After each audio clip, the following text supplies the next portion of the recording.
तेलंगाना राज्य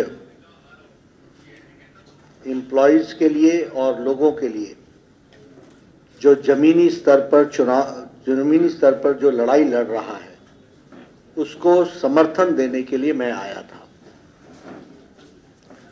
लेकिन मुझे एयरपोर्ट पर ही joint commissioner police mister Kartikeya, उन्होंने मुझे बताया कि यहाँ गवर्नमेंट ऑर्डर है कोरोना के नॉर्म्स को फॉलो करना, इसलिए आपको मैं ये बताने आया हूं कि कोरोना नॉर्म्स को फॉलो किया जाए। मैंने उस समय उनसे कहा कि मैं कोरोना के सभी नॉर्म्स को फॉलो करूंगा और फॉलो करते हुए गांधी जी की मूर्ति पर जाकर फूल अर्चना करूंगा और प्रजातंत्र को ताकत मिले इसकी प्रार्थना करूंगा और इसके साथ साथ अपने तरफ से हम सारे नॉर्म्स को फॉलो करेंगे। The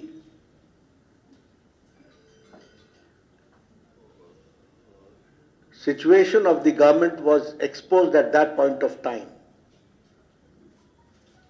When I said, now do I have the permission? He said, I don't know. That means that the administration was only bent upon stopping me. But they did not have the answer when I told them that I will go within the norms. And then they said, iska permission mere paas nahi hai, you are the best judge.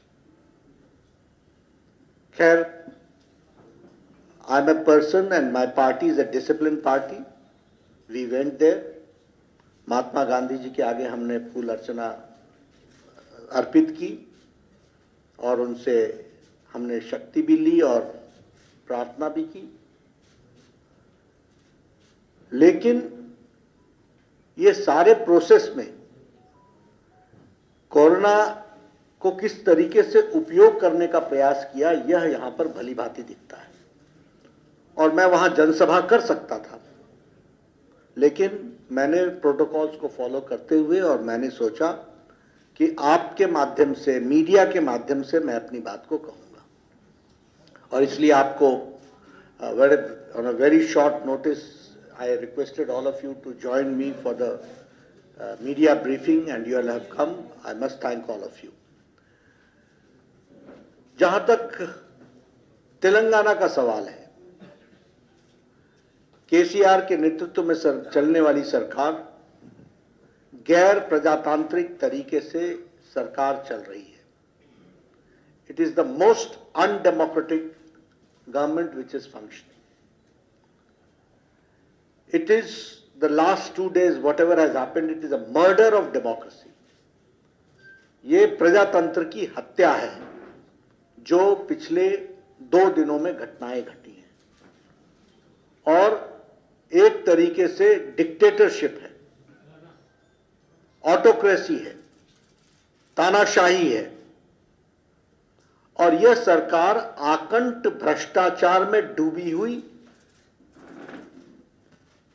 Dynastic rule यहां पर चल रहा है, परिवारवाद चल रहा है, वंशवाद चल रहा है, जिसकी सैद्धांतिक रूप से भारतीय जनता पार्टी लड़ाई लड़ रही है और लड़ेगी और अंतिम समय तक लड़ेगी जब तक कि हम इस वंशवाद की सरकार को, भ्रष्टाचारी सरकार को, एंटी डेमोक्रेटिक सरकार को उखाड़ नहीं फेंकते हैं प्रजातांत्रिक तरीके से, तब तक ही हम लड़ाई लड़ेंगे। अब मैं बात करता हूं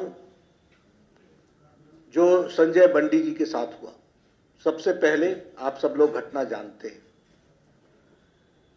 ये जो जियो ऑर्डर है 317, ये एंटी एम्प्लॉय है, ये एंटी पीपल है और being in opposition it is my responsibility and my party's responsibility to fight for the cause of the employees and fight for the cause of people. हम विपक्ष के होने के नाते ये हमारी नैतिक जिम्मेवारी है कि हम जनता की और कर्मचारियों की लड़ाई को निर्णायक मोड़ तक लड़ें, और टीचर्स की, एम्प्लॉइज यानी टीचर्स भी, बाकी लोगों के साथ भी जो ऑर्डर इंप्लीमेंट होता है। अब शांति प्रिय ढंग से हम अपनी वॉइस को रख रहे थे। On the pretext of corona, वैसे इनके मिनिस्टर्स हर जगह जनसभाएं भी कर रहे हैं और रैलियां भी कर रहे हैं और तो और प्रदर्शन भी कर रहे हैं। उन सब के लिए इनको छूट है, लेकिन ये जब बात आती है भारतीय जनता पार्टी की, तो उसको रोकने का प्रयास होता है। संजय बंडी ने उस दिन शांतिप्रिय ढंग से धरना देने का तय किया था। इन्होंने कोरोना जियो रूल्स दिखाए। इस बात को ध्यान में रखते हुए संजय बंडी ने अपने एमपी वाले कार्यालय में रात का जागरण रखा, और जागरण शांतिप्रिय ढंग से रखा, और पुलिस ने पहले वहां एम्प्लॉइज को, टीचर्स को आने से रोका, अरेस्टिंग की, और संजय बंडी जी के यहां उनके ऑफिस में जाकर गैस कटर से लेकर के स्टील के रॉड्स को और कोलैप्सिबल डोर्स को और बाकी दरवाजों को काटा। काटने के बाद अंदर घुसने के बाद अश्रु गैस अंदर डाला, पहले वाटर कैनन चलाया, और फिर संजय बंडी को मैन हैंडल करते हुए और कार्यकर्ताओं पर लाठीचार्ज करते हुए संजय बंडी को अरेस्ट किया। ये अनडेमोक्रेटिक नॉर्म्स का जीता जागता तस्वीर है। I am ashamed to say that we are in 21st century. Rule of law में एक ऑटोक्रेटिक केसीआर किस तरीके से बिहेव कर रहे हैं, यह भी हमको ध्यान में रखना चाहिए। और मेरा ये चार्ज भी है कि केसीआर बौखला गए हैं। केसीआर ने अपना आपा खो लिया। He has lost his mental balance. और ये तब हुआ है जब दुबाका में धमाका हुआ है और हुजूराबाद में हुजूर को फटका लगा है। इसने इनका मेंटल बैलेंस खो दिया है। He has lost his sense of proportion, the way he is behaving. अभी मैं डेमोक्रेसी की बात कर रहा हूं। आपके यहां धरना चौक पर धरना देना बंद हो गया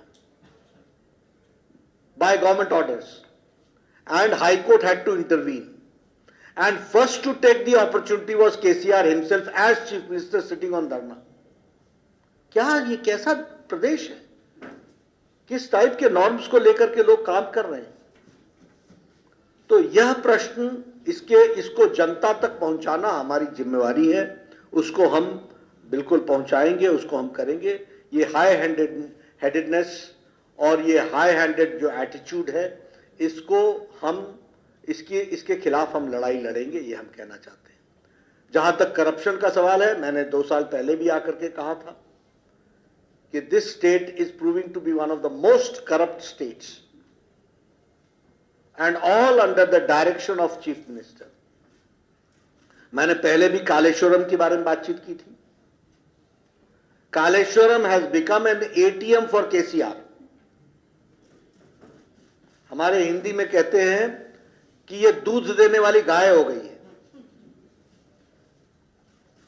the original project was of 36,000 crores. Now the project is 1,20,000 crores, and the water has reached only his farmhouse and to none others. This is the situation. If I talk about Palamuru Rangareddy, inauguration हो गया, पैसे लग गए, एक drop water नहीं पहुंचा है। This is the situation. Mission Bhagirathi, पैसा लग चुका है, एक ड्रॉप वाटर नहीं पहुंचा है। This is the state of corruption, of height of corruption of KCR's government, which we have to understand.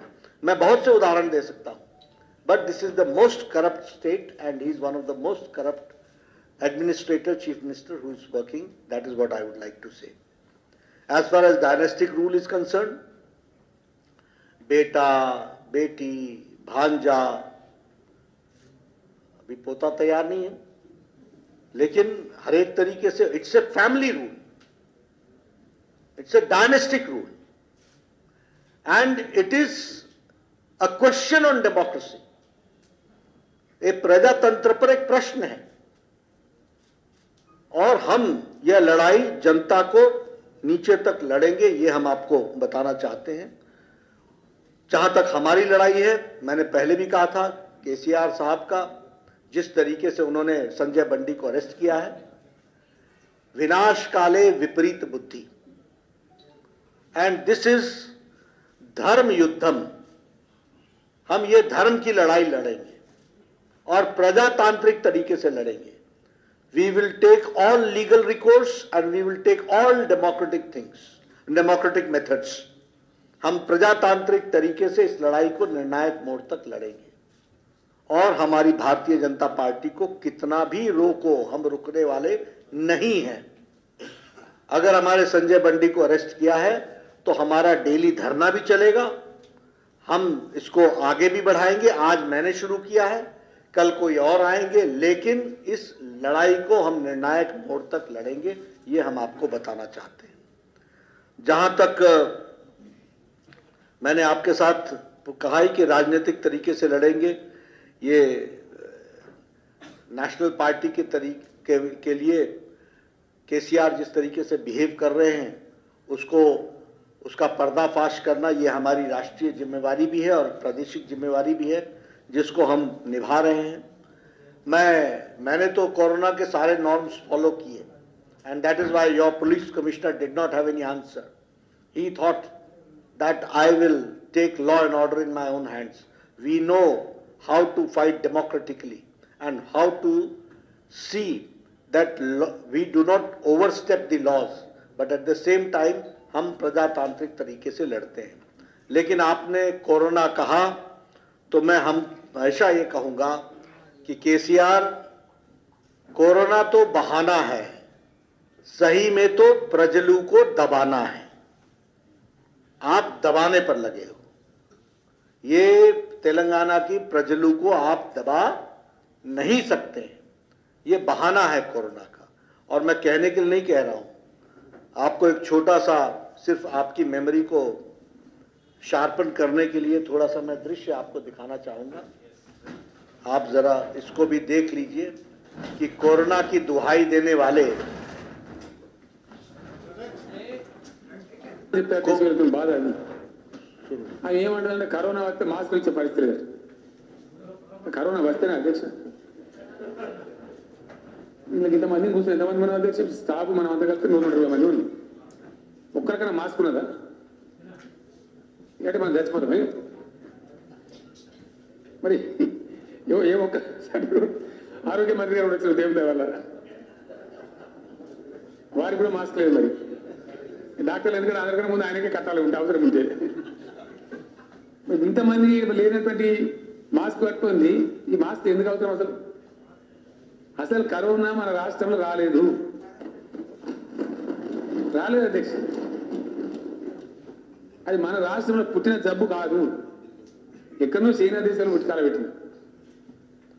అయితే ప్రయాణాలు చేస్తారు కాబట్టి, ఇప్పుడు విమానాలు ఎక్కువైనాయి కాబట్టి, ఓడలు ఎక్కువైనాయి కాబట్టి చేస్తారు కాబట్టి, ఆడికెళ్ళి ఎవరైనా వచ్చేది ఉంది. ఆడికెళ్ళి కాదు, ఆడికెళ్ళి పోయి ఇంకొక ఆడికెళ్ళి ఎవరైనా వస్తే వాటితోనే అన్నం ఇన్నో వస్తూ ఉంది దేశంలో.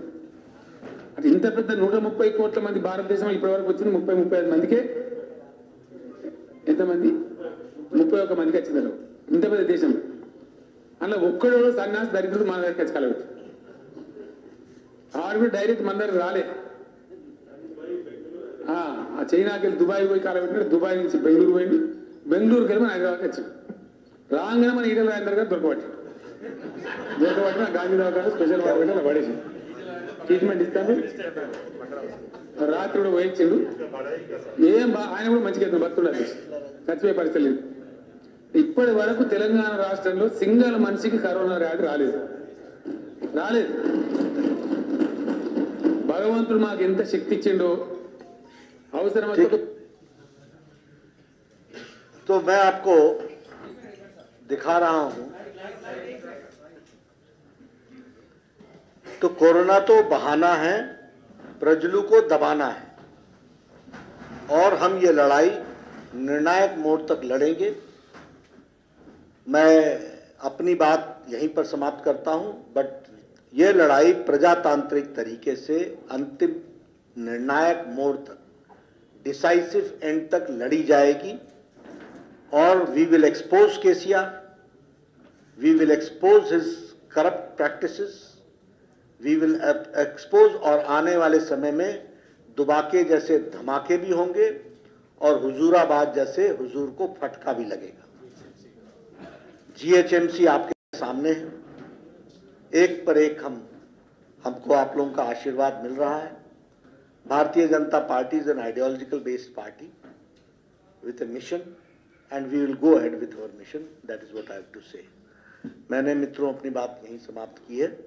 मैं वहाँ जनसभा में नॉर्म्स को तोड़ना नहीं चाहता था, इसलिए मैंने वहाँ भाषण नहीं दिया, which I had promised to Mr. the Joint Secretary Mr. Karthike, लेकिन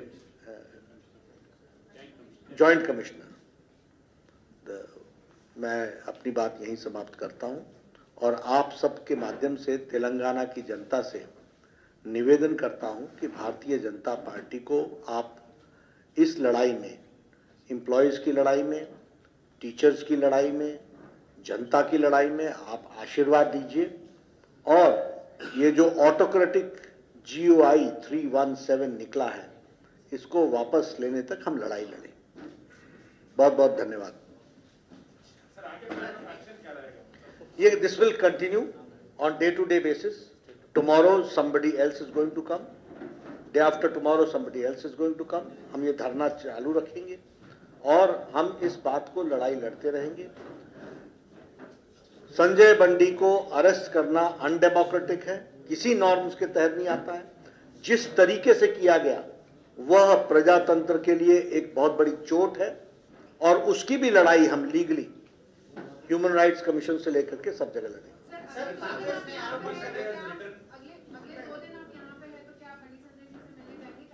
किन से बताइए, हम उसके बारे में बात करेंगे क्योंकि अदर प्रोग्राम्स भी हैं, उसके साथ हम उसको एसिमुलेट करेंगे. सर, एक आरोपण है कांग्रेस सर, आपके अधिकार है सेंट्रल में, क्यों विचार नहीं कर रहे? इसके भला ये दिखता है दोनों के बीच में दोस्ती है, गली में लड़ाई, सेंट्रल में दोस्ती बोलकर आरोपण कर रहे हैं. ऐसा है, कांग्रेस का ये काम है न खुद काम करना न किसी को करने देना और दिशा को भ्रमित करना. हम दिशा जानते हैं, डायरेक्शन जानते हैं. केसीआर से लड़ेगी तो बीजेपी ही लड़ेगी और सफल होगी. किसके बारे में? हाँ, करेंगे, बिल्कुल करेंगे. You see, that is his strategy. But our leaders are not, they are very mature leaders, and that is why you can see that daily new, very people who are ground, who have got strong base, they are joining BJP, and this is being done by the mature leaders of BJP only, and that is why the BJP is becoming stronger day by day.